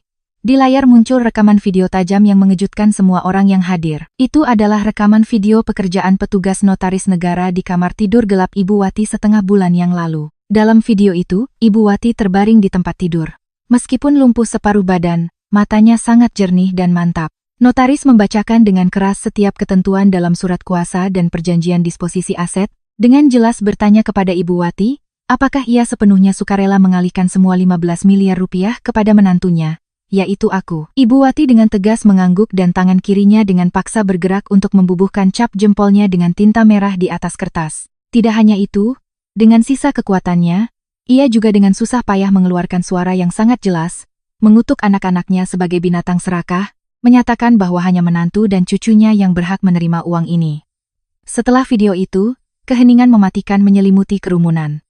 Wajah Dito dan Siska berubah dari merah menjadi pucat, tangan dan kaki gemetar, tidak bisa bicara. Sebelum mereka sempat bereaksi, aku mengeluarkan pukulan fatal kedua. Aku meminta untuk memutar rekaman dan foto-foto yang menunjukkan pengabaian terhadap Ibu Wati. Bekas merah di wajah dan tubuh orang tua itu yang disebabkan oleh pemukulan keras oleh Dito, yang diberikan langsung oleh tetangga. Suara penderitaan yang luar biasa, suara ikat pinggang yang dipukulkan dengan keras, dan sumpah serapah kejam Dito bergema di seluruh ruang, mengungkap wajah jahat orang-orang yang selalu berpura-pura patuh. Kerumunan sadar dan kemarahan meledak seperti bom. Ratusan orang, dari pedagang kaki lima hingga pekerja kantor yang lewat, serentak mengalihkan kemarahan mereka ke keluarga Prakoso. Mereka meneriaki dan menyiram Dito dan Siska dengan air, melemparkan botol plastik dan sisa makanan ke kelompok serigala yang gemetar itu. Para preman sewaan itu malu, dengan sukarela bubar, dan menghilang karena tidak ingin terlibat dalam masalah saat kebenaran begitu buruk. Tepat pada saat kemarahan publik mencapai puncaknya, suara sirene 3 mobil polisi menembus kerumunan dan langsung menuju ke lokasi kejadian, mengakhiri pertunjukan memalukan dan membuka harga yang harus dibayar untuk kejahatan besar. Polisi dengan cepat menyebar, menutup area, dan segera menahan Dito dan Siska. Pengacaraku dengan gagah berani mendekat dan menyerahkan semua rekaman, foto-foto pemukulan, dan video yang telah dinotariskan sebagai bukti hukum yang paling jelas. Polisi dengan dingin memborgol pergelangan tangan Dito dengan borgol logam dingin. Pria yang pernah sombong, angkuh, dan kongkak itu sekarang lututnya lemas, menangis dan memohon ampun, tetapi tidak ada gunanya. Siska juga dibawa ke mobil khusus, wajahnya yang bermakeup kini berantakan, basah oleh air mata dan lumpur. Kasus pemukulan seorang wanita tua dan cacat, ancaman pemerasan, dan gangguan ketertiban umum sudah cukup untuk memenjarakan mereka di balik jeruji besi untuk waktu yang lama. Nasib para pihak yang terlibat juga tidak lebih baik, sesuai dengan hukum karma. Selingkuhan itu, Laras, setelah menyaksikan penangkapan Dito, terkejut dan melarikan diri. Namun, pengacaraku dengan cepat menyiapkan petisi ke pengadilan, meminta untuk menyita aset yang dibeli dengan uang curian, memaksa Laras untuk mengembalikan semua uang yang telah diambil Dito dari 200 juta investasiku untuk membelikannya emas dan perhiasan. Di tengah pelariannya yang tergesa-gesa dari para penagih utang dan kejaran hukum, Laras terpeleset di tangga, menyebabkan keguguran. Ia tidak mendapatkan apa-apa, kehilangan anak, dan kehilangan dukungan. Ia tidak punya pilihan selain memeluk tubuhnya yang hancur dan naik bus pulang ke desa, selamanya membawa aib sebagai perusak keluarga orang. Adapun Siska, insiden pemukulan ibunya yang viral di media sosial, menyebabkan ia segera dipecat dari pekerjaannya. Suaminya, seorang pria yang memiliki harga diri tinggi dan tidak tahan dengan rasa malu ini, dengan tegas mengajukan gugatan cerai, mengusir Siska dari rumah. Pada akhirnya, Dito menghadapi hukuman penjara 3 tahun, setiap hari menyesali kelalaian terakhirnya di balik jeruji dingin. Badai mengerikan yang telah menghancurkan hidupku akhirnya mereda, memberikan langit yang cerah dan damai. Setengah tahun telah berlalu sejak hari yang menentukan di luar rumah sakit itu. Kehidupan keluarga kami telah kembali ke babak yang sama sekali baru, cerah dan penuh tawa. Kirana, berkat perawatan intensif dan transplantasi sumsum tulang yang berhasil, telah pulih sepenuhnya. Rambut lembutnya mulai tumbuh hitam, pipinya yang sehat merona menyambut sinar matahari yang hangat setiap pagi menuju sekolah. Ayah dan ibuku tidak perlu lagi hidup di apartemen yang suram. Setiap hari mereka berjalan-jalan di kompleks apartemen mewah dan bersenang-senang dengan teman-teman mereka. Dengan sisa uang, setelah membayar semua biaya medis yang mahal, aku memutuskan untuk tidak menyimpannya di bank, tetapi menggunakannya untuk mewujudkan mimpiku sejak kecil. Aku membuka sebuah toko roti kecil yang indah bernama Roti Harapan di jalan yang tenang dengan banyak pohon. Setiap hari, aroma harum mentega dan susu berasal dari dapur kecil, memenuhi ruang dan menghapus semua cobaan. Aku belajar bagaimana berdiri di atas kaki sendiri, tidak perlu lagi bergantung atau menahan penindasan siapapun. Dan hal yang paling hangat di rumah baruku adalah kehadiran ibu mertuaku. Ibu Wati dirawat dengan kondisi rehabilitasi medis terbaik sehingga kesehatannya jelas membaik. Meskipun masih harus duduk di kursi roda khusus, tidak ada lagi keterkejutan atau rasa sakit di matanya. Setiap sore, ketika matahari terbenam dan mengisi jalan dengan warna keemasan, aku mendorong kursi roda untuk membawa ibu mertuaku keluar dari toko roti untuk berjemur. Ibu Wati memeluk Kirana di pangkuannya dan mulutnya yang keriput tersenyum damai saat melihat orang-orang sibuk lewat. Aku berdiri di belakangnya, meletakkan tanganku di bahunya, merasakan pemahaman dan koneksi aneh antara dua generasi wanita yang telah melewati badai bersama. Tidak ada balas dendam berdarah, tidak ada tragedi yang mengikuti. Hidup pada akhirnya telah berubah. Sida pada, pemaham Yukwa-Yukwa. Yukwa-Yukwa yang tahu bagaimana mencintai dan berkortin untuk satu sama lain. Siapapun yang menanam kebaikan akan menuai buah yang manis, meskipun mereka harus melewati ribuan kepahitan dan cobaan. Di akhir kisah yang penuh cobaan dari Maya dan putrinya ini, mungkin di hati kita masing-masing tetap ada kenangan tak terlukiskan tentang kemanusiaan dan hukum karma dalam hidup. Bagi Anda semua pembaca yang terkasih, melalui cobaan dan kesengsaraan ini, kita menyadari bahwa di dunia ini batas antara kebaikan dan kejahatan terkadang hanya berada di bawah satu atap, di antara orang-orang yang berkerabat darah. Pelajaran pertama dan paling menyakitkan adalah bahwa keserakahan tak terbatas dapat membutakan manusia, menyebabkan mereka dengan kejam membuang cinta suci seorang ibu demi nilai materi sesaat. Namun, hidup selalu memiliki pengaturan hukum karma yang adil. Siapapun yang menabur angin akan menuai badai.